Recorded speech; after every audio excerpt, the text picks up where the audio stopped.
Well, thank you very much. These are exciting times. I think you probably want to speak about war rather than this, but this is very important. This is very important, and we're doing very well on the war front, to put it mildly, I would say. Somebody said, on a scale of 10, where would you rate it? I said about a 15. And we're going to continue to do well. We have the greatest military in the world by far. And that was a tremendous threat to us for many years. 47 years they've been killing our people and killing people from all over the world. And I think we have great support. And I think if we didn't do it first, they would have done it to Israel and give us a shot if that was possible. And if we didn't terminate the worst deal, one of the worst deals ever made, the Obama nuclear deal, I call it the Obama nuclear deal, where he gave everything to Iran, including a nuclear weapon. It was a road to a nuclear weapon. Bad things would have happened 4 years ago, because they would have had a weapon 4 years ago if I didn't terminate that deal. So we're in a very strong position now, and their leadership is just rapidly going. Everybody that seems to want to be a leader, they end up dead. And it's an amazing thing that's taking place before your eyes, because for 47 years we were pushed around, and we shouldn't have been.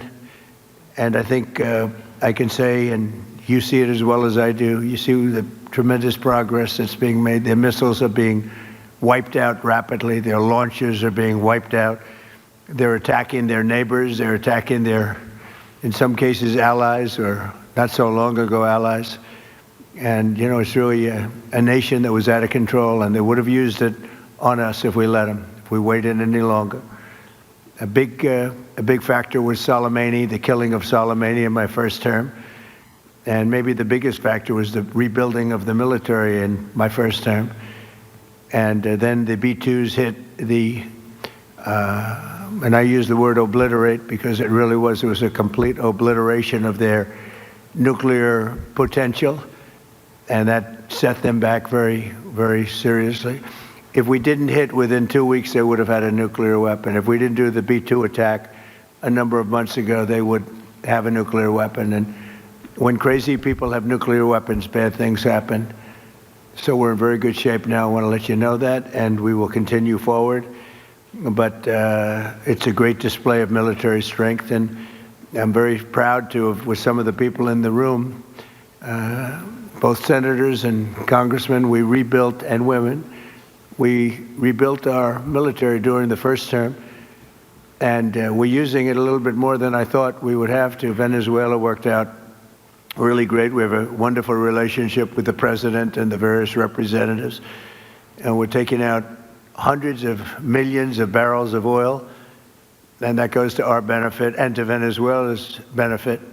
They'll be doing better than they've ever done before, and we will get a big piece of that, and we'll also make life wonderful for the people of Venezuela who have been very, very badly hit. So that's a lot said in a short period of time, but you can witness it for yourself. And now we'll get on to something that I'm very proud of, because it was sort of my idea, like very much so. Build your own power plant. And everybody thought I was kidding. They said, really, you can do that? How would you do that? I said, we'll get you fast permits, and you'll build your own plants, but we're going to discuss it in great detail with the biggest people in the industry and some of our great leaders and senators. And congratulations on the Medal of Honor for your 100-year soldier. You know, 100 years old, 101 to be exact. And Daryl's been fighting that he get the Congressional Medal of Honor for many years, Daryl, right? Mr. President, I give you all the credit for overcoming the lawyers in the Department of the Navy in a way that I thought was amazing. Yeah. And well, nobody could have done it but you. Maybe it'll be a long. We had to get it to him a little bit quickly, but he looks like he's in good shape. He's got some years left, right? He's planning to come back here for your next Medal of Honor ceremony, and he's also going to be the star at Tailhook this summer if you want to come to Reno. Well, I congratulate you for that success. That was amazing. He didn't stop. I've known him a long time. He never stops. So congratulations. It's very nice. We're here this afternoon for a historic signing that will help keep down utility bills very, very substantially, and electricity prices for millions of Americans, and in many cases for a lot of people that don't really understand why they're going up, but they're not going to be going up, they're going to be actually going down.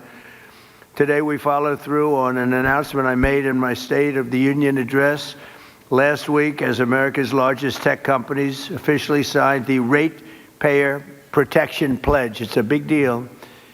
It's going to have a tremendous impact on electricity costs. We're bringing down all of the costs. We have this little interlude to do what we have to do, because we had it going, but these interludes are very important, especially this one.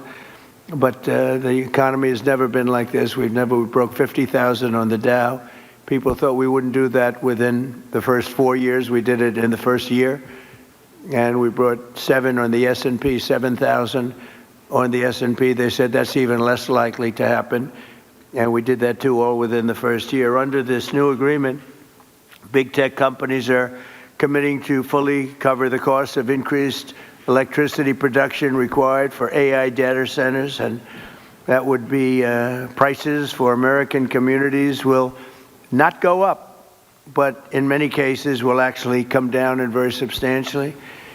Because, you know, the data centers, and you people are so big, you're the biggest in the world, but they've developed a little bit of a bad public, they need some PR help, because people think that if a data center goes in, their electricity prices are going to go up, and that's not happening. It's not going to happen. And for the areas where it did happen, it won't happen anymore.